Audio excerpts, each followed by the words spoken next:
for meditation. It was the tea. That was not actually happening in the room. We didn't plan that. So thank you guys for all being here. My name is Josh. I am the Holon founder with my beautiful, amazing team. Mo, Ian, Mon, Elliot's here as well.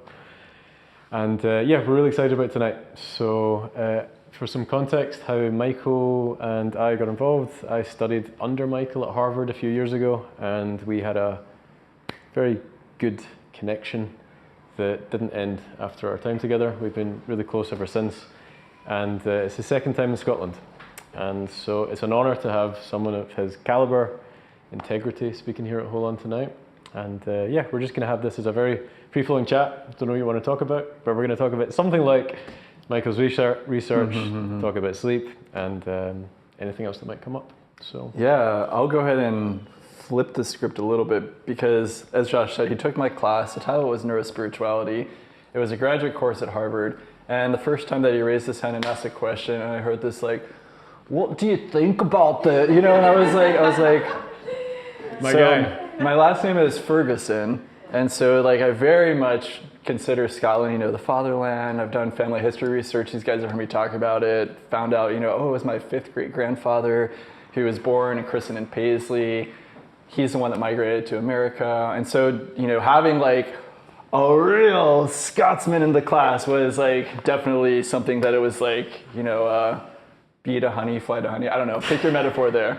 So very glad that there was not just that like superficial connection of interest, but as we got into some of these topics of spirituality, science, healing, understanding what are some of the ills of culture, what are some of the ways that we can find peace in ourselves and have resilience, there were just so many points of synergy. Then when Josh said that he was opening this wellness center and asked if I'd be interested in advising or collaborating or having some kind of part in it, I was like, oh yeah, are you kidding me? This is all the things. So I'm thrilled to be here. Had a chance to at least shake hands and exchange a couple of words with each of you here. And I really hope that over the course of the evening that this can become an exchange, that there's going to be information and energy flowing back and forth as opposed to it just being one direction from us to you guys. Because ultimately, that is a core principle of spirituality: interconnectivity, interbeing. And here I'm hoping that the next 42.5 minutes can be a little fractal of that pattern of interconnectivity and interbeing. Sweet. So I guess why don't we start with you just explaining to the crew what your main research areas are and how you found this sort of quite unique intersection of being a neuroscientist who studies spirituality. Yeah, happy to. So the background context for this is important. So I grew up Mormon. How many of you guys have? Let's do this practice. If there's something that the answer is yes, just tap your feet. So how many of you heard of Mormons? Okay. Yeah, so that's how I grew up, like deeply religious, but also deeply spiritual. It was like a very earnest expression of the religion. And as I grew up, you know, I went to Brigham Young University, which is Mormon University in Utah. I did a 2-year mission, so it was like, you know, in it to win it. Came back, worked in the temple. You know, I don't know if this matters. What does ordinance work in the temple, which means that you're like really cool in Mormonism. And over the course of my 20s, my simple faith became increasingly complex, and complex to the point where then my spirituality like really had to overflow the boundaries of the institutional church. And despite the fact that, you know, some of the simple faith of my upbringing was sticking and jamming and grinding, I nonetheless had this profound connection to the experiences that I had growing up. Like there were just, you know, moments that were so transcendent that like I you know, to this day I can't deny something was happening. Something palpable was being touched and tasted, even if it wasn't in the framework of, you know, the explanations that I was offered as I was growing up. That tension between my experience and between the lack of a really satisfying explanation for my experience is ultimately one of the things that gave me a lot of motivation to study spirituality scientifically. When I started my undergraduate education in college, I started studying biochemistry largely because I wanted to disprove evolution. I was that kid. I was like, okay, if I just like understand the mechanisms at a granular enough level, then I'll be able to like demonstrate that like the whole Darwinian process really cannot hold with integrity. And then along the way, I was like, oh, I think that there's actually something to this. So that, for me though, created, again, another layer to the accounting of spirituality, where I was like, okay, I can't just divorce the world of experience and the world of spirit from the world of biochemicals and the world of embodiment. And so I was quite delighted when I really blindly stumbled into Aristotle's texts and Aristotle's writings about the human soul. So Aristotle, ancient Greek philosopher, and welcome. How are you guys? Hello. You're just in time for Aristotle. So we've got 2 more seats here, guys, 1 and 2. So, there's this idea that if you want a new insight, read an old book. And that was definitely true for me. That for me, I was finding new insight turning to the ancients. And particularly with Aristotle, he was responding to his teacher Plato, who had this dichotomy of the ideal world of forms and then the real world of nature. And Aristotle was saying, let's not divorce these things. Let's really look at how these things are a unity. And yes, there really can be things that are true and that are good and that are beautiful in a substantive way. But in order to appreciate and understand these ideals, these transcendentals, we don't need to go away from physical reality. We don't need to go away from nature, but rather we see them expressed in the substance of physical reality, in the substance of nature. And so this paradigm that form and matter really are the core ingredients for unlocking appreciations of transcendentals. It's called hylomorphism, which is a Greek for hyle, which is substance, and morphe, which is form.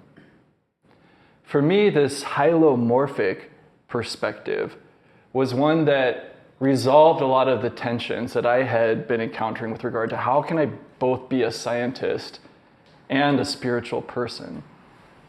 And so to start inhabiting this paradigm that spirituality can be the form and the movement and the rhythm of natural life, as opposed to something that is completely apart from it and only dances into it, but is never really unified with the substance of our being. So hylomorphism. Maybe the last thing I'll say for now, and then I'll take a breath, let Josh redirect if I've gone in a different path than he was thinking, is that simultaneous to reading Aristotle's writings about the human soul, the text is called the De Anima, or On the Soul. I was doing some mathematical analyses on the human connectome. So the connectome is a wiring diagram of the human brain.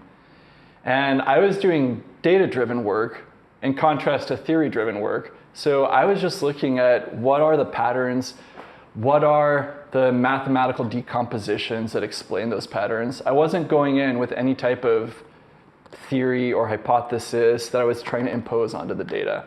I was really just performing computations and seeing what came out. So the work that got published from this was a multi-network understanding of the human brain and its components and the hierarchy of those components in the human wiring diagram. And what I saw, again, that this was just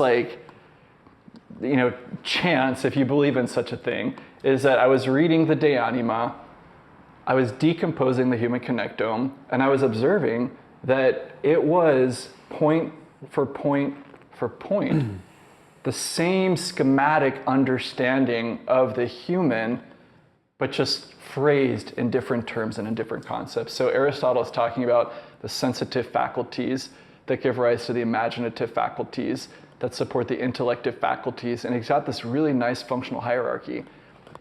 Point for point for point, that was the same functional hierarchical schema that we were seeing in the wiring diagram of the brain, that the fundamental component was the primary sensory array of networks. The secondary component was the default network that supports imaginative functions. The third component was the frontoparietal network that drives intellective rationality. And so this was one of those moments where I was really just convicted that there is so much ancient wisdom that we have forgotten, or that perhaps we never really fully appreciated. So that deepened even more this passion and this sensibility for applying the methods of contemporary science to help illuminate even more brightly the wisdom of ancient texts and scholars. Amazing. What other circumstances have you come across in neuroscience where you've read a classical wisdom text? Yeah. Where else have you seen it be like, wow, we've actually just discovered something very similar in the brain? Oh, I love that. I don't know if this was an intentional setup, but I'm going to take it and I'm going to go with my girl, Teresa of Avila. So she is a mystic from the 1500s in Spain, and her master text is called The Interior Castle. And she's going through and she's talking about the path of spiritual development. And the way that she articulates it is that the spiritual trajectory is one where you start from a state of servile fear, fear and trembling for the transcendent and the numinous. So you start from a place of servile fear and you end in a place of familial love. And so this trajectory of fear to love is one that ends up to be precisely recapitulated in the brain mapping work that we were doing for spirituality, that localizes the seat of spirituality to a brain circuit defined by what's called the periaqueductal gray. So this is in the brainstem. And we can, if I'm aware that I'm throwing out a lot of terms and jargons right now, we can definitely chew on it, draw the nutrients out of it, because there's a lot here. But the periaqueductal gray, it's significant that it's in the brainstem, because the brainstem is where we have our deepest, most innate human instincts. Contrast the brainstem, for example, to the cerebral cortex, which that's where a lot of, for example, language or other social symbols get processed. And so, there's nothing innate about me speaking English. That's something that's much more superficially imposed on me by way of my experience. But in terms of when I was a baby, not to clarify, in terms of me latching onto my mother's breast, that was something that that wasn't a socialized cultural overlay. That was just this behavior that, it was an instinct.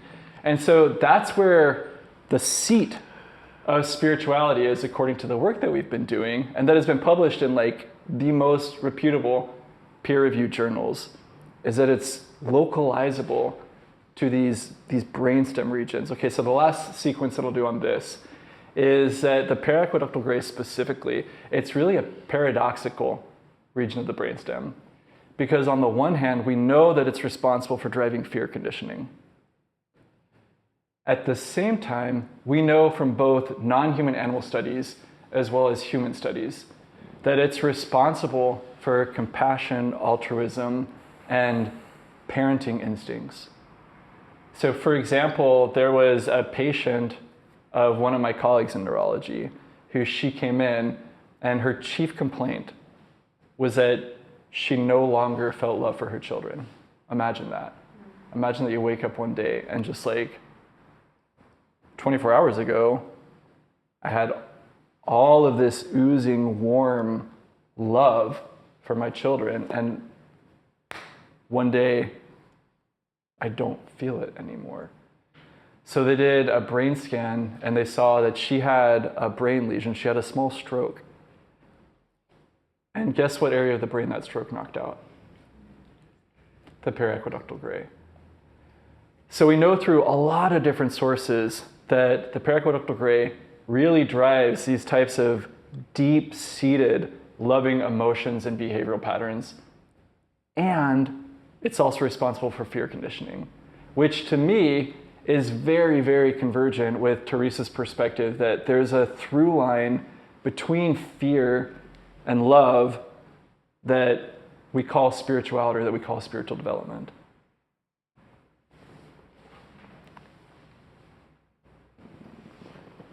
What do you say to people who say, what would you say to a spiritual person who says, I don't want to hear this. Spirituality is more than science, it's more than the brain. Because when I ever speak about this sort of intersection, there's quite a lot of pushback from people who believe in something transcendent to even use neuroscience as a tool. Yeah. Because in some way it's like desacralizing something very sacred. Yeah. You're not saying that. You're not saying spirituality or this like transcendent love is just from the periaqueductal gray, or are you? No. No. But if they were resistant to science studying spirituality, I would say to them, tell me about your practice. I don't, if they're not ready, they're not ready. Same thing to flip the script there, that if there's someone who's, a really hardcore reductive scientist and they say, spirituality is not real, and in fact, it's responsible for delusion and for violence and for warfare and dividing the human family, then I would say, like, that's where you are. And, I respect that. There's truth in that, everything that you're saying. Well, let's, talking about violence and warfare. No, I'm going to keep going in this segue. So tell us about your research on religious fundamentalism and criminality. You got it. Whew. Let's just jump right in. So the most recent paper that I've had published is in a journal called Proceedings of the National Academy of Sciences, which again, not to toot my own horn, but just to legitimize the nature of the work that we're doing, because a lot of, frankly, questionable work has been done around spirituality. And so I think that there is, for good reason, this history of skepticism, that it's another person trying to pump pseudoscience into the public consciousness. But Proceedings of the National Academy of Sciences, again, it's a top-tier, very rigorous journal to get published into. And in this study, we had 2 independent data sets. So a little 101 about when you're looking for scientific rigor and you're looking for okay, there's tons of stuff published, but which things can I really stand on and be confident that this is solid ground? One is to look for independent data sets where you have replication and validation, as opposed to if it's just in a single data set. Another thing is to look for large numbers in each of these samples. And so in this particular study, our first data set had 105 research participants. Our second data set had 88 research participants. And so contrast that to some of the early work in neuroscience and spirituality where you've got 10, a dozen participants. Even my first study that I did in graduate school, imaging the brain where people are having peak spiritual experiences, it was on 19 participants. So the fact that now we're looking combined between the 2 data sets at upwards of 200 people, this is these are hefty data sets, even if you were doing a study on something like memory or motor patterns. In the first data set, we localized a brain circuit that was strongly associated with religious fundamentalism, and it was typified by a loss or by a decrease of activity that interestingly was right lateralized. So it was strongly, disproportionately present in the right side of the brain. Second data set, we started from scratch. We mapped out the brain circuit patterns that were most strongly associated with fundamentalism and saw once again that it was a pattern that was associated with a loss or reduction of activity that once again was right lateralized. What we're able to do then is to do an empirical comparison of the similarity between these 2 patterns. And the similarity between them was, I don't remember the exact number, but it was around 0.9. So one would be perfect, they're identical, it's 100% similar. And so that it was around 0.9, that it was intensely similar, so significant replication there.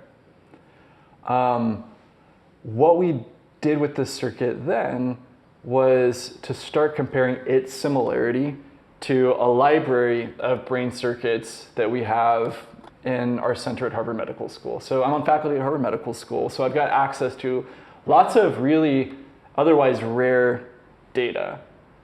We've got, at this point, over 36 neurobehavioral conditions from psychiatry, from neurology, from aberrant social behavioral patterns.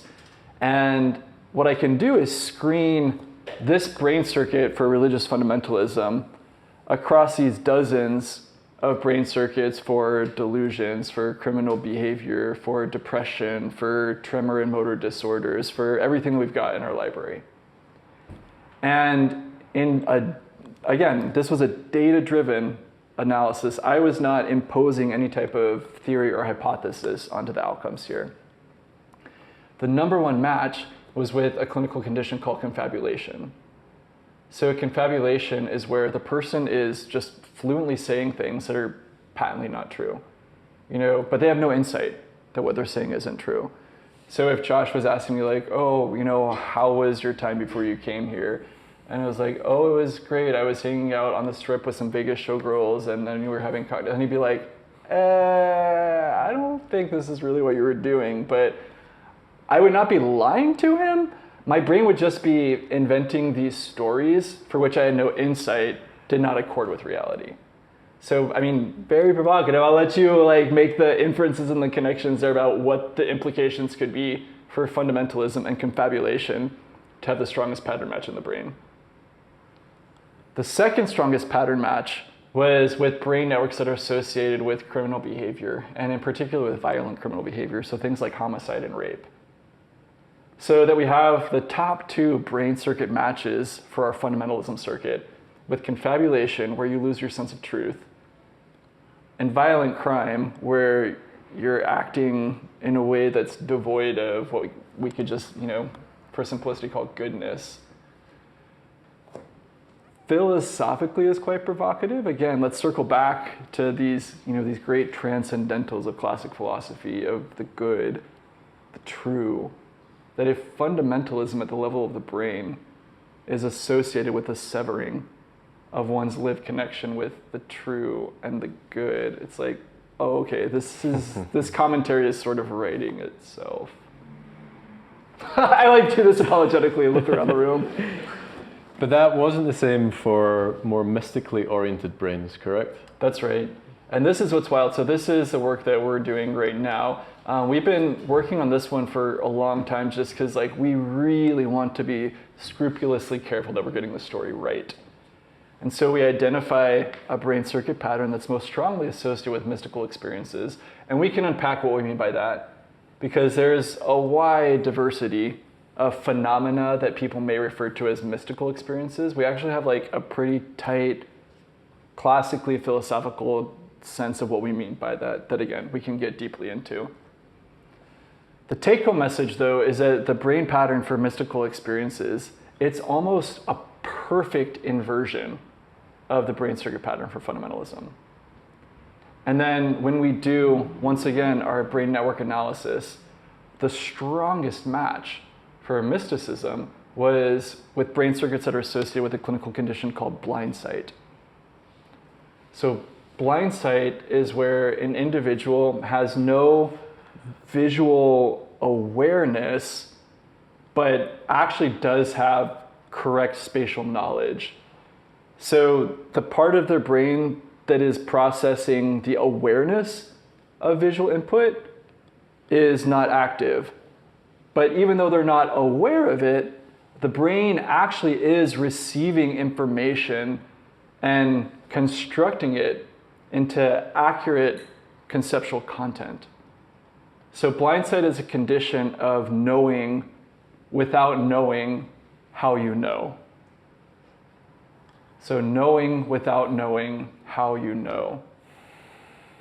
And the fact that at the level of the brain, that is the top match for mystical brain circuits is again very provocative, that it leads, I think, to this titillating hypothesis that for someone who is having mystical experience, it genuinely could reflect a knowing without knowing how they know. Beautifully said. So to go back to the first point around war and violence and people saying, oh, religion just causes war and violence, you now have the brain circuits to show that, let's say spirituality is a spectrum, mysticism on one end, religious fundamentalism on the other end. Yeah. Those are two very different things. Yeah, they're almost perfectly opposite to one another. Which I find fascinating. Yeah. For sure. And let me be quick to editorialize on this, because I don't think that the right take-home message is that one is wrong and one is right, or that one is bad and that one is good, but like these are two polarities in our being. And I think that really what I am trying to think in terms of is what is the integration of the polarities. Like if we lived in a society where it's like there was no, how do I say this? I'm gonna say this carefully. We only exist because someone fought for our freedom. You know what I mean? Like there's a way in which it's like even a cell, like a biological cell in the body, like it has a cell wall. It has an immune system that fights off invaders. Like there's a way in which these different polarities of our being serve a purpose and serve a function. And so I think that for me, the wisdom message that can be extrapolated is a little bit more involved than just saying like, oh, this one is bad, this one is good, we only need this and we never need that. Great. So obviously at Holon, we try to take a general approach to people's health. A lot of people just think they come in here for physical health modalities, but we actually put a lot of emphasis on the mental and the emotional, not just through tech, but how we sort of try to interact with people. For me, it's pretty clear in my eyes the impact that doing certain physical, mental, and emotional health practices can have on one's well-being. Yeah. You've got an interesting, you're holding this angle of spiritual health. Yeah. And that can sound kind of cute and like, is that really important? Yeah. But could you explain what are some of the real world benefits of somebody who has a spiritual practice in terms of more just like basic physiological markers or like things like anxiety, depression, hope? Yeah. No, I'm glad you asked this, Josh. One of the studies, so Morgan is my lab manager here. Big shout out. She's awesome. One of the studies that Morgan and I are organizing and hoping to launch really soon is a study with the Sikh community in the Ukraine. So Sikh, S-I-K-H. Beautiful religious community. Fundamental principles include prayer, contemplation, service, singing praises of God. Anecdotally, the Sikh community is reporting that it's their spiritual practices that are giving them survival and resilience in a war-torn area of the world. So we're designing a study to look more specifically at what are the aspects of their spirituality that they experience bestowing on them resilience in the most horrific of circumstances. We're hoping that we'll have the opportunity to do longitudinal work, so to look over time not only at what are the particulars of their spirituality that are giving them resilience, that are giving them the ability and the fortitude to continue with life in the midst of war, but what are the factors that then may relate to, even post-traumatic growth. I say that so sensitively because that might almost sound offensive that like there could be growth after the horror of war. But there's a way in which perhaps spirituality can take something that is like frankly horrible and then transmute it into something that expands us, makes us stronger, and that equips us with new gifts to bring into humanity. I think people forget how we've gone through millennia of evolution, like thousands of years of evolution, and like spirituality has been this anchor in times of famine, starvation, war, and it's almost like because we've had this like nice period post World War II, and there's this like death of the metaphysics, like the death of God. It's like we don't need it, and it's not real. But then when you have a situation like being in a war zone, like what else do you have other than the hope that there's something better? So I'm excited about this one. What about like other spiritual metrics? So like, I think a lot of people know about like when you meditate, you're not as stressed, and that's good for the nervous system. Yeah. But like, what are some maybe like more nuanced? When you have a pint, you're also not as stressed. Yeah. So I mean, but what else have you found? Like, if somebody here maybe was a little bit skeptical about spiritual practice, even though they were quite big in like a health practice, what would your argument be to say, okay, yeah, you might do the physical stuff, you might go for a run, you might eat well, but this could also contribute to your well-being? Yeah, I'm like a horrible missionary now. I left like a missionary prowess back with Mormonism because and I love it. I love that you're thinking these ways. But like, what would you say to convince them? I'd be like, I wouldn't. I'd be like, I'd wait for them to come around. Fair. So nothing.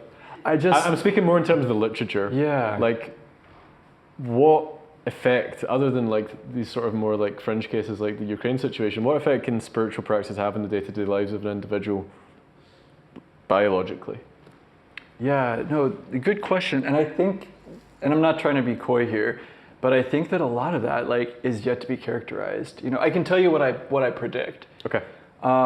So for example, we see in numerous studies, including some of the work that I've done with Mormons who are reading the Book of Mormon and praying, that spiritual activities can really stimulate a release of dopamine and of other reward molecules through the system. So it turns out that dopamine, it's a multifunctional neurotransmitter. So in addition to being a reward molecule, it's also really involved in motor functions. When people develop Parkinson's disease, which is a disease that's typified by a gradual loss of motor functions for a lot of people, it's the dopaminergic system that starts to atrophy. So it's the substantia nigra. It's areas that produce dopamine. And so, and this is where I say that, you know, the work to scientifically characterize this is yet to be fully done, but I can speak anecdotally, working with patients who have Parkinson's, talking to them about their spirituality, discussing what their symptoms are like, that they report anecdotally to me that when they're doing things that are spiritual in nature, their physical motor symptoms decrease. So there's a convergence there by what we're seeing with the neurotransmitter systems, again, of dopamine being involved in the rewarding aspects of spiritual experiences, knowing as well that dopamine is involved in the regulation of typical motor functions. And so perhaps there is a way in which spiritual practices could even be prescribed as a complementary approach for people who have motor disorders. So I think that that's like one type of an example. A second example that I'll throw out is that I really think that we're going to see this blossoming of insights about the heart and heart health from practices that are heart-centered practices. And so, for example, today, Morgan and I, we've been hard at work, even though we're here, like, you know, away from where we typically work, but we are launching a randomized controlled trial that involves loving kindness practice or metta practice, which is derived from Buddhism. It's especially been refined in Tibetan Buddhism. And it's very much about creating and cultivating, rather, this warm, universal, loving consciousness in the core of your being. And I really do anticipate that we're going to see that these types of heart-centered practices heal the heart in more than an emotional or a poetic way.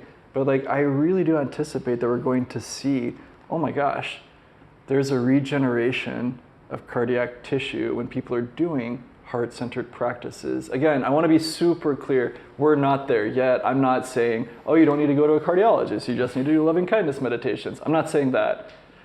Don't sue me. So all that I'm saying is that I think that there are going to be ways in which phenomena that we thought were only poetic or symbolic may turn out to be analytically descriptive of our physical condition as well. Do you have anything to say about the electrical magnetic field of the heart, and also, just our, field and the collective raising of that vibration as a collective whole? Yeah, great question. So the question was about some of the electromagnetic fields, especially for the heart. I'll start with the head, and then we'll move downwards to the heart. So the brain is an electrochemical organ. And in fact, some of the work that I do and that my colleagues do at the Center for Brain Circuit Therapeutics is to use magnetic fields as a therapeutic modality for neuromodulation. So because the brain as an electrochemical organ responds to electromagnetic fields, we're able to target circuits with electromagnetic strategies and stimulate really, really precise areas of the brain for brain circuits that have started to flag in clinical disorders. Now, in terms of the heart, I have less training in cardiophysiology, but just, with my non-expertise, I'm aware that the heart, both as a muscular organ as well as an organ that's encased in about 40,000 neurons, which also have electrochemical mechanisms, both generates and responds to electromagnetic biofields. So again, those are, energy fields. It's funny because you say some of these words and people think that you're like, yeah, man, pass the peace pipe. But it's like, no, we're being scientific right now. But that the energy fields in the heart, again, presumably, there's a way in which if you're embracing someone and you're merging energy fields, that you could sense and synchronize. Quantum entanglement. Well, there's that condition of if you get so heartbroken, your heart can actually change state. Is that Subo or something? Subotachycardia. Yeah. Taco subomya. You know what I'm talking about? Okay, Yeah. It looks like a vase, the heart ends up turning out like a vase, and it can cause cardiac issues related to Tachycardiomyopathy. I'm trained to be a paramedic, so we've just been doing a big cardio stuff. So yeah, no, Aaron's spot on there. That that phrase, he died of a broken heart. It is an actual thing. Yeah, more simply, it's also called broken heart syndrome. I don't know if what you're pointing to is some of the research that's come out around the size of the electromagnetic field around the heart relative to other parts of the body. Probably. Yeah. This is really going to bug me. Can someone fact check? Is it tachycardiomyopathy? Anybody who I'm not going to be able to let this go until we resolve it. The actual proper name, of broken heart syndrome. I think it's tachycardiomyopathy, but someone help us out. Thank you. Because there was. I don't know if I'm right in this, but is it about 3 feet? But I think it's way farther than that. I've only seen the headline of this, but it's the magnetic field of the heart does penetrate further as a field than other parts of the body. So I'd encourage you to look at a professor called Michael. Tachycardiomyopathy. He's got it. Michael Levin. Sweet. Thank you. He was at Tufts University, and he's sort of pioneering a field called bioelectricity. And so this is the first time, at least that I'm aware of, that these subtle energy phenomena that a lot of people speak about in the mystical texts might have some sort of electrobiological mechanism to stand on. He's amazing. I think you don't know him. You do know. We know of each other. You know each other. We've been emailing and intending to get coffee, but it hasn't actually happened yet. He's amazing. Bioelectricity, Michael Levin. So I don't want to make this whole night. Oh, actually, no. Here's a good segue point. So you mentioned neuromodulation technologies. Yeah, hold that thought, because I just want to get one other speculation in edgewise here.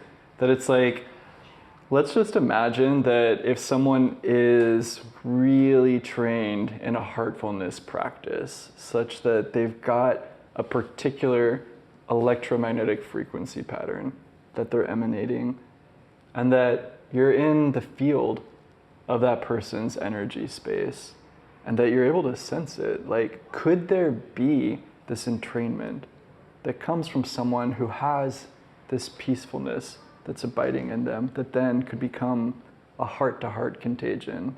Like, wouldn't that be beautiful? And it seems like that could operate within the realm of physical science as we understand it. It's the rules of attraction, isn't it? Yeah. So Michael mentioned neuromodulation technologies. So have you guys heard of like transcranial magnetic stimulation or transcranial direct current stimulation? So basically the idea is, and even up there we have something called transcranial photobiomodulation. Transcranial on the head and the brain. And then depending on the technology, is it light? Is it electromagnetism? Is it sound? Michael, you were speaking there to TMS, right? Mm-hmm. And I'll just give my little view on this. So I've just back from 2 months in San Francisco, meeting all sorts of entrepreneurs in the neurotech world, psychedelic, synthetic biology world. And where I think that the field of mental health more broadly is going is that if you look at medicine, okay, it started very much with, okay, you take this pill and it's a sort of like one size fits all policy, okay? You have this wrong with you, everybody who has that thing wrong with them, they take this. You feel depression, here's an SSRI. You have ADHD, here's Adderall. But if you think about it, all of our genes, biology, psychology, like we're all different. And so what you're starting to see in medicine is like precision medicine because of breakthroughs in AI and the ability to use sophisticated data analyses to determine like differences between individuals.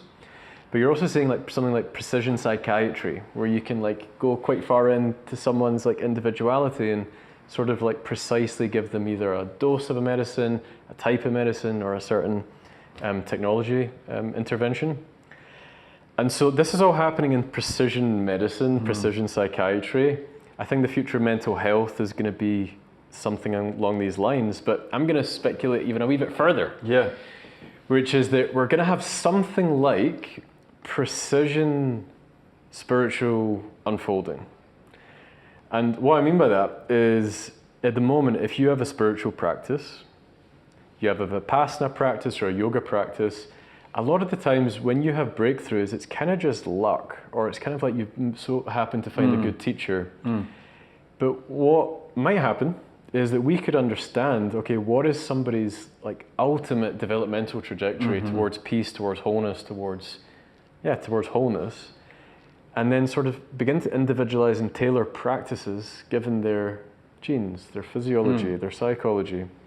And this is a lot of the conversations that I'm having out in San Francisco that can feel a little bit Black Mirror-y, but I think there is something to be said that if Michael's right, and I think he is, that spiritual practices hold tremendous potential for human flourishing, why can't we sort of make sure that we're supporting their propagation in the same way that we're doing the same with just mental health or precision medicine? So I think there's this whole other category that we're not there yet at all. And I've seen some really cool stuff with transcranial focus ultrasound, the TMS, this is light. So I think there's a lot of cool stuff coming in this space. And I think this science and spirituality thing has often been seen as two warring camps. And I don't think it's going to be that way forever. Yeah. And I want to piggyback on this and then open it up and ask you guys some questions. So wake up from your sleepy tea if you're starting to drowse off here. But one of the visions I want to project for you is something like a neurospiritual archiving project. So we know, for better and or worse, that there are a lot of religious traditions that are starting to dwindle. People are not going into monastic life, into contemplative life, living in monasteries, living in cloisters at the same rate that they have up until this moment, and especially in Western post-industrialized cultures. And so I'm really concerned about us losing the living wisdom that a lot of these different religious and spiritual orders have been guardians for over centuries and millennia. So like I've got this vision of gathering neurophysiological, cardiophysiological data on some of these communities that are just completely devoted to meditative practice, to prayer practice, to deep states of spirit and contemplation. And then having that as a blueprint. I think that it's really important that there's a self-determination and an agency element like Josh is talking about. You know, we can get into like a lot of different, you know, productive conversations, analyses, critiques about the history of organized religion. But I think that one of the things that is so chafing is when someone tells you, here is now what you need to be, and here is now the way to get to what you need to be, and removes that sense of self-directedness and agency from the process. But let's imagine this landscape where we've got Zen nuns here, we've got Dominican priests here, we've got Sikh gurus here, and we've got the fingerprints from their brain functions, from their heart functions. And a person's able to step into that space and say, I want to be like Sadhguru. And so then they can start some kind of feedback process such that the neurospiritual archive or the cardiospiritual archive can become an attractor. They can migrate toward that in their physiological patterning in a way that's more direct and more assisted than if they were reading a book and sitting on a cushion and like trying to find the internal way forward. That perhaps there's some path that science can help to pave and to hasten. If this existed, oh man, I would want to have the brain and the heart of a Carmelite nun. I love the sisters so much, and like happy to geek out about that ad nauseum. I do want to ask some questions here because I'm super curious. And let me also just frame it. I think that in the Eventbrite description, we also said we'd be speaking about sleep. So feel free to ask questions around sleep and sleep science. If somebody's sitting there thinking, I did not sign up for spiritual chat, you're not all hope is lost. Ask your questions on sleep too. So yeah, we'll open up. Yeah, well, so I want to open up with like just a few group questions if I may. Sure. And so again, let's do our thing of like tapping your feet. I'm curious, in the room, how many of you have had a spiritual experience? Okay. How many of you have tried a spiritual practice? Okay. And then I'll just lob out like one more here, but feel free to lob out some others if you want to like test the temperature of the space. How many of you have had an experience that you would consider mystical? Okay, I'm super curious, like to the degree that folks are open to sharing, to like pull on some of those threads of like, for you, what would you characterize as spiritual? What would you characterize as mystical? And even if you don't want to share the content of that, because those can be quite personal, like if you're open to sharing some of the circumstances and some of the outcomes of how it impacted you, I would be very honored to hear that sharing. But what questions do you all have now? I was maybe going to say about how maybe some people are in certain cultures, certain identities within cultures, an identity of yourself. Usually a lot of people, will be up in the mind.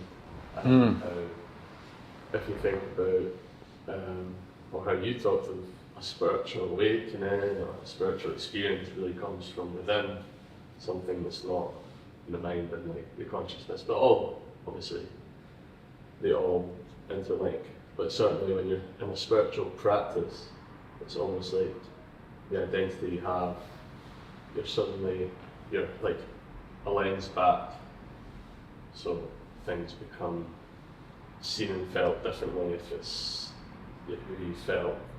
You were, your ideas, your thoughts, the things you identify yourself with, but suddenly you're having another experience which, I don't know, doesn't make me doubt that, but in certain cultures, certainly like in Scotland, like, I think because we live in like a fast-paced life, and then people would stop and have these moments where they maybe meditate or do a spiritual awakening or practice, and they never really reach that So there's another point. So that's, I guess, what's nice about the science, because I think people are a lot more open to that. But yeah, so going back, like my question about like that's the kind of going back when people are no longer like their thoughts, their identity. They think they are having an experience from within something else. Yeah. Yeah, no, I love that. Picking up on that. So there are some really good attempts to create a science of self-transcendence. And one of the ways that it's thought about scientifically is that you almost got these stages where self-forgetfulness is considered like stage one, we can call it, where it's like you're saying that it's like, instead of being so self-conscious and in your head, that you just get into a flow, that there's like this forgetting of that self-consciousness. And then from self-forgetfulness, that what often happens is this sense of transpersonal identification, to where it's like, oh, there's this interconnection to where like, I am more than just this concept of myself that's living in my head. And then again, this is like well backed with tons and tons of empirical evidence, is that very often if people move through those phases of self-forgetting, transpersonal identifying, that then there emerges from that this spiritual acceptance, where they start to integrate into their worldview things that can't be easily proven or pointed to rationally, but which are just like so deeply intuited from that transcending experience. And it's interesting too to think at like a cultural level. Yeah, like what's going on that in some cultures that transcending, that transpersonal identifying, that spiritual accepting seems to be inhibited or even severed, and then what are the consequences of that, both at the individual as well as at like the social level?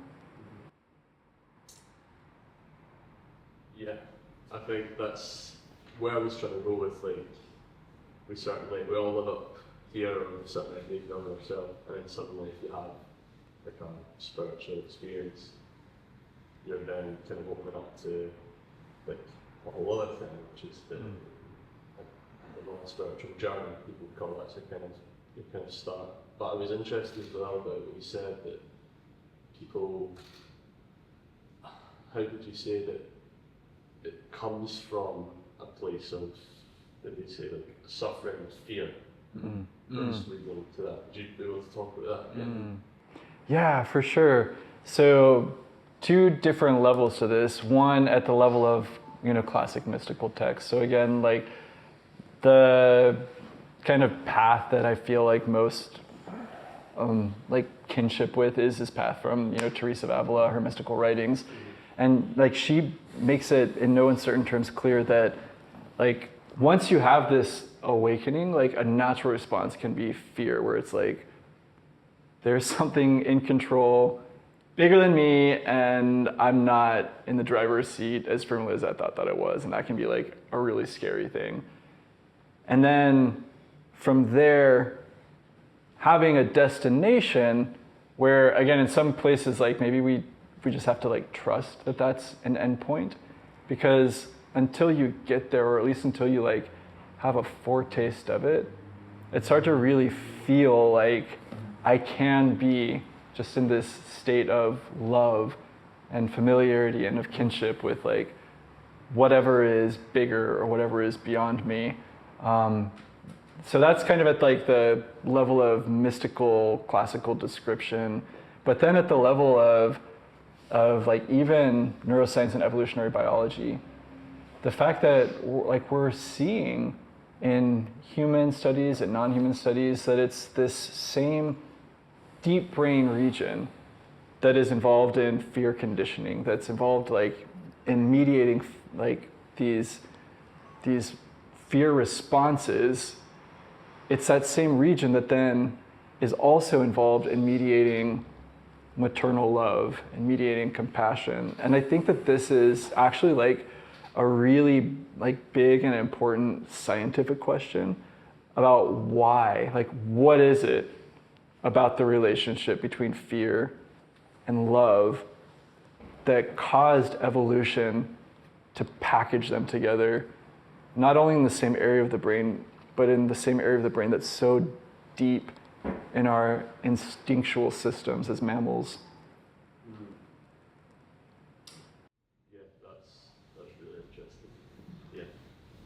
I think I was gonna say the crossover between fear and love.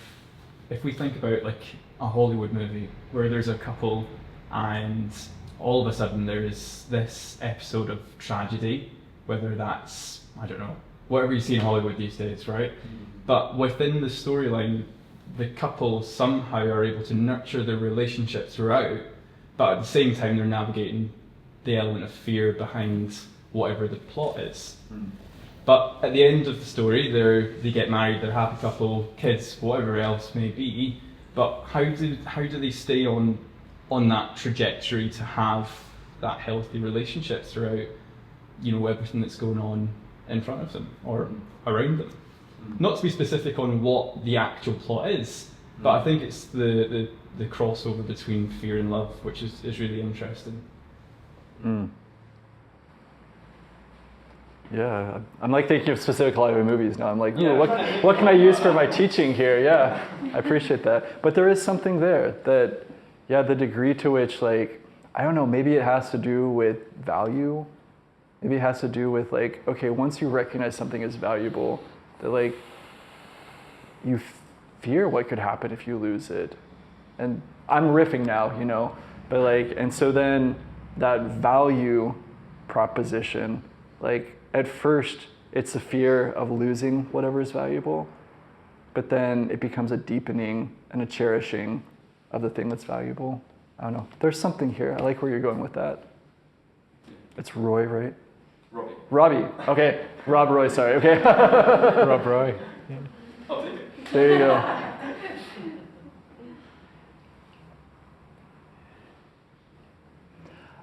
Yeah, don't be shy. Again, no coercion here, but I'm super curious. Like, if anybody does want to reflect on context, experience, and outcomes for their own spirituality, I'd love to learn from you.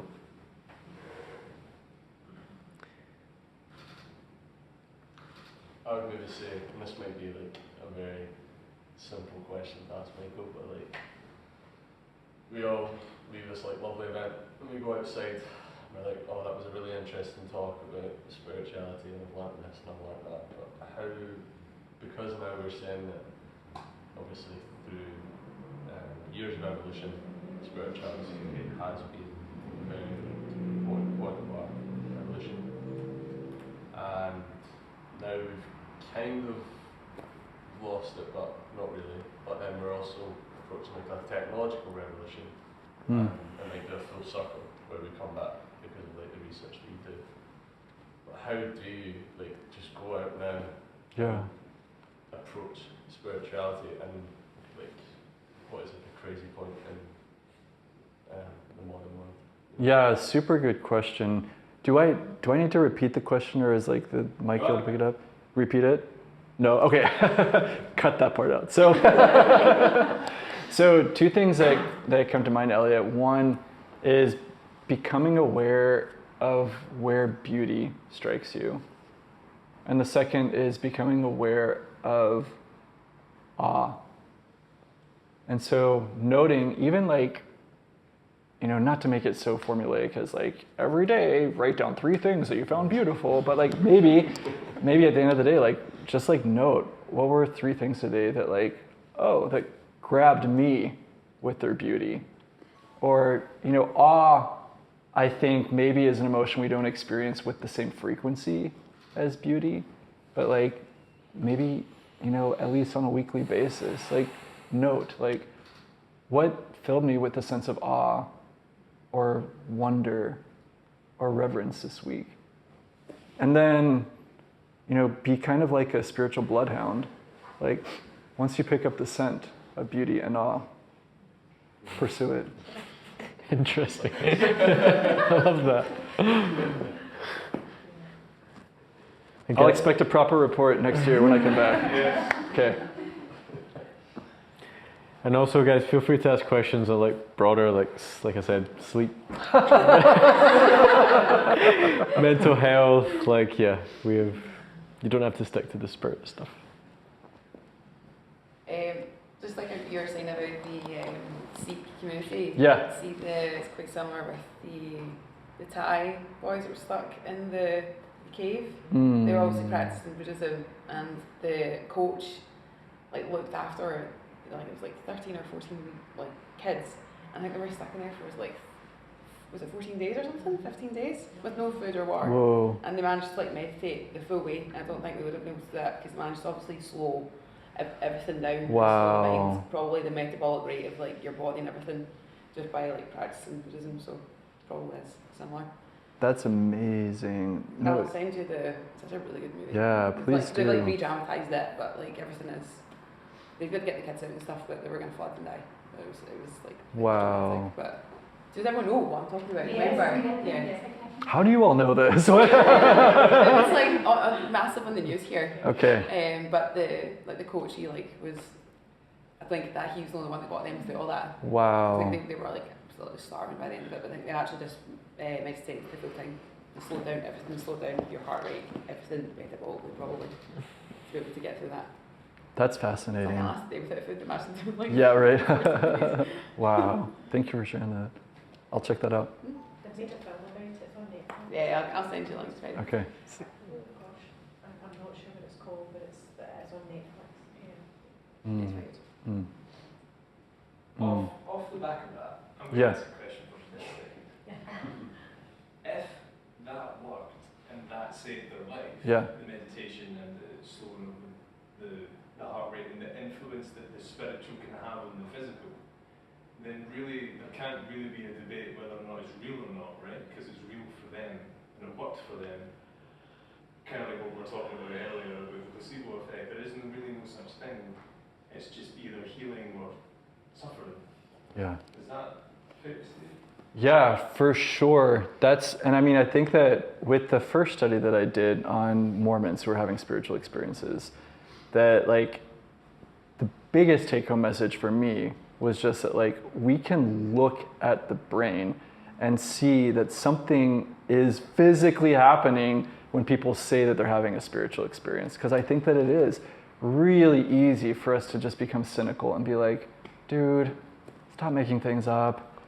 But when you can have 19 people go into a brain scanner, 19 people report that they're having a spiritual experience, and 19 people have the same pattern of activity show up in their brain, like, it's not quite so easy to just dismiss it and say like, oh, they're just fabricating. They're just trying to blow smoke.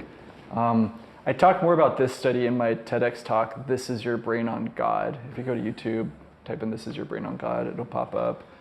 But I'll also say, it's so funny too, Dan. At first I was like startled when you started your question because of your like beautiful Scottish accent. And I heard like, if that work. And it's like, I'm like, I thought you were like telling me like, F off that work, yeah. So there we go. If I looked like a little horrified when you started asking, you caught that too, yeah. I just want to make like a slightly more extreme example than like the capacity for spirituality to have like physiological benefits. There's a phenomenon in Buddhism called tukdam. Has anybody heard of this?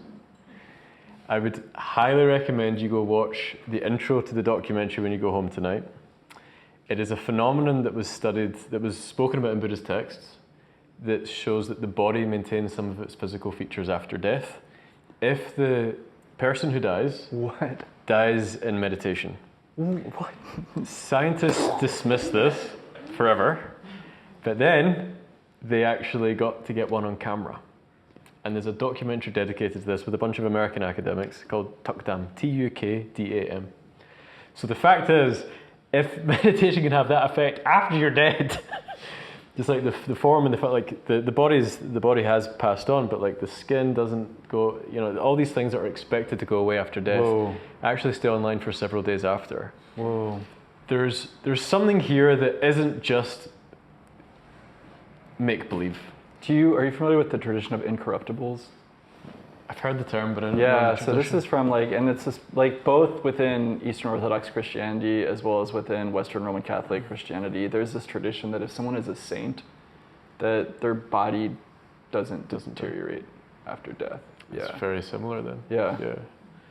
So we don't know. I feel like there's so much potential for humanity that we just don't understand, and we're all just like stuck in our little boxes. Like, just, it's like we don't understand how deep these practices can go for people.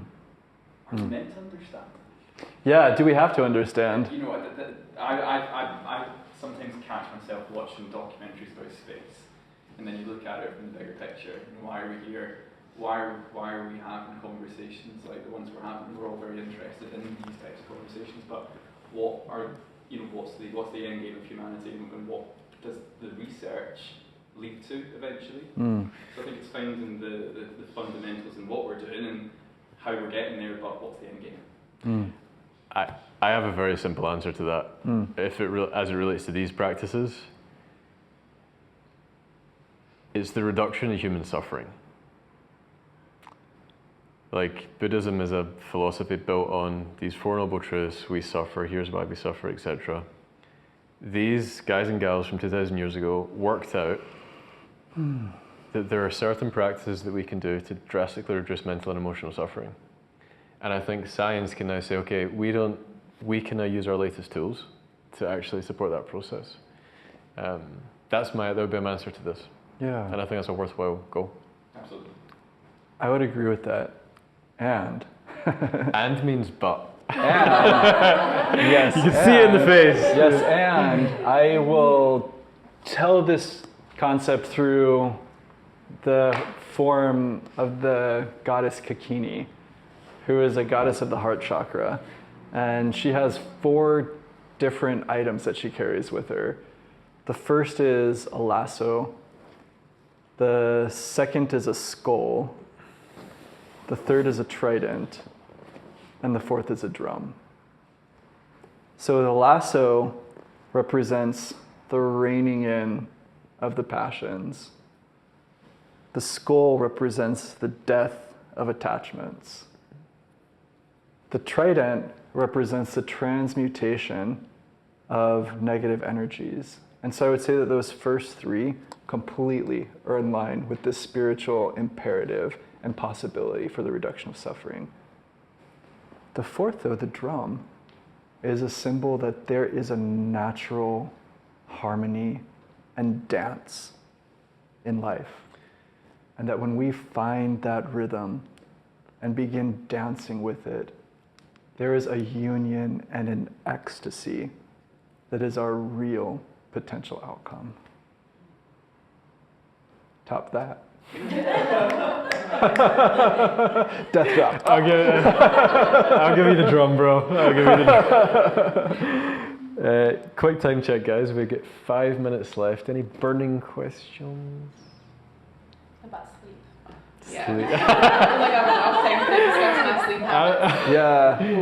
Yeah. Do you want to make a little plug for the study, or are we already recruited? Yeah, out? I was actually revived, man. Yeah, I was just about to. So one of the reasons that Michael is here with Morgan is that Holon, us, we're conducting a study on our new sleep box, which you guys had a little taste of one component of it. And we're recruiting participants for those. We've agreed it doesn't matter if they have sleep problems, right? No, so anybody who's interested in getting free stuff from Holon and filling in some surveys, hit us up. So really what we're going to do is a 1-month study. You're going to be using a combination of products that we will give you from Holon, and we're going to do like pre, during, and post measures to determine whether or not these products actually work for you guys. So if you want to sign up to the study, you get about £200 worth of free stuff. You also get entered into our raffle to get some more free services at Holon. And the only annoying thing is you might have to fill, or you will have to fill a little daily check-in thing to say, I did this, I did this, I did this. But other than that, it's a pretty good deal. So if you want to sign up to our study, then let me, Monica, Michael, or Morgan know. And if you want to know more about the study, I think that might be an interesting topic. There you go, right? yeah. I can get quite stressed when I go to sleep, even though I'm a yoga teacher and I could talk for a while on this. Having 5 minutes is not enough, and I'm not going to speak the whole thing. But if I especially have something to do the next day, like if I know I need to be up, I get worried about having to get up, even though I get up at like 5 a.m. every day, because I get up and I'm very much a rabbit energy. Yeah. I've got masses of energy, that's fine. But if I know I need to be up for something like work, when I go to bed, I get stressed when I go to sleep. So I'll get up in the middle of the night, and I've done this since I was 13. I'd get up, and I would go and have a shower at 3 a.m. and I would go, and I'd be like, it's like a feeling. I'm like, right, my alarm's going off. I need to go and get ready. Even if it's pitch black and I don't actually know what time it is, and I haven't heard my alarm. It's like a muscle memory thing. And this one time I got up, had a shower, washed my hair, started drying my hair, started putting on my makeup. I was about to put my school uniform on, and my mum comes down. She's like, what are you doing? And I was like, going to school. She was like, it's 3 a.m. And I was like, oh. I was like, not again. So I just go straight back into sleep and instantly went to bed. But I know what I'm doing. I just don't know what you did. What I'm doing. Yeah. Okay, all right. It takes me a while to notice it. It still happens to me. Okay. So I'm going to study you. Yeah. And like, so Moz over here was my original yoga teacher, and then she kind of actually got me into doing my own yoga teaching. So I do teach yoga, and when I'm in Shavasana, I completely am relaxed to the point where I'm seeing like complete colours and everything. It's really, really cool. Probably like chakra energy. And but when I'm going to sleep, I think when I'm in the darkness, I'm like, I start thinking about everything, and I'm like, oh my god, and I'm like, my ears are so weird. It's so weird. Interesting. Okay. I've never been a good sleeper.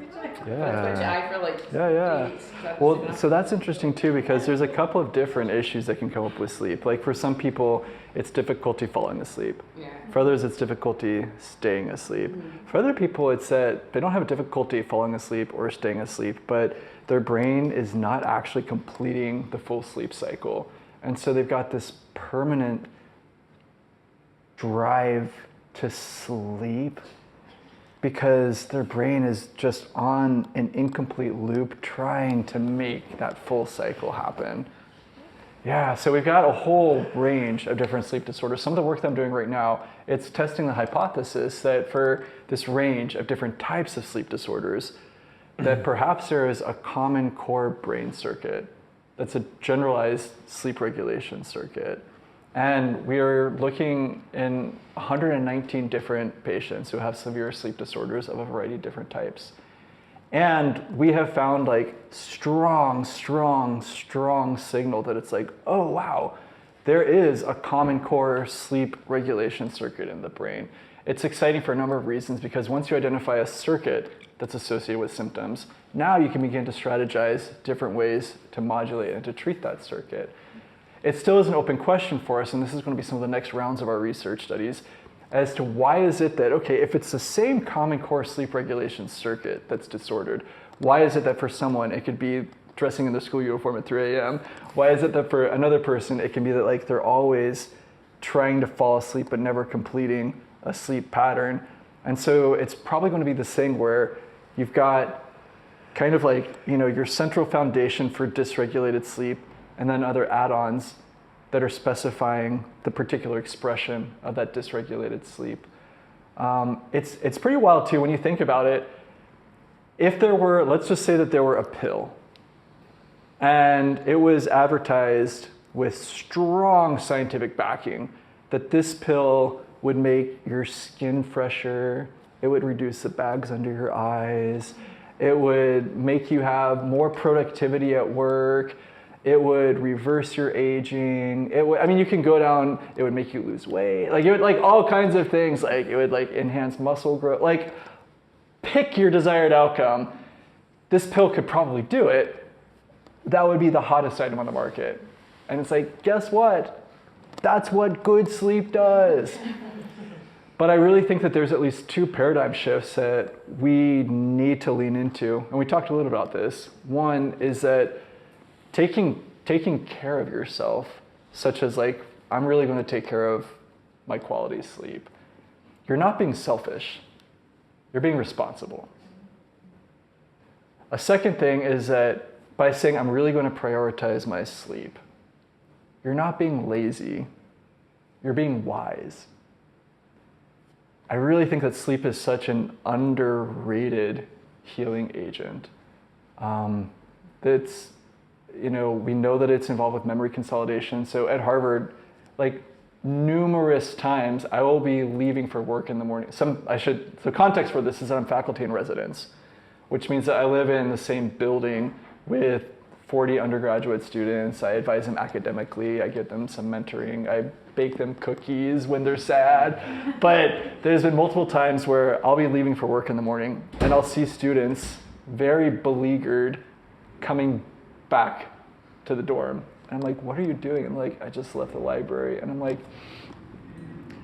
if you were to design the worst possible way to study and learn, it would be pulling all-nighters. Like, you need to sleep in order to consolidate your memories and crystallize and store the knowledge that you're trying to absorb. So at a physical level, at an emotional level, at a mental level, and I would even dare say at a spiritual level, sleep is huge. On the spiritual level, the last thing that I'll say, and then I'll give you the proverbial mic back, or the audience proverbial mic back, is that we've done some work looking at the relationship between forgiveness and sleep. And it turns out that about 10% of the variation in forgiving is related to sleep quality. So Wait, what does that mean? that so this is a correlation, and correlation does not necessarily equal causation. So I can't tell you confidently the degree to which sleep makes you more forgiving, or that being more forgiving gives you better sleep. There's probably some bidirectionality in there. But if you're willing to go with me out on a limb to say that forgiveness is something that has a spiritual quality to it, in addition to positive psychological qualities to it, that's like, we've got the data in hand to show relationships between spirituality and sleep quality. Super. Thank you for ending in that synthesis. Yeah. We're going to wrap things up. Thank you so much for joining. You're in no means needing to leave. And I hope big thank you to Michael as well. Thank you. Thank you guys.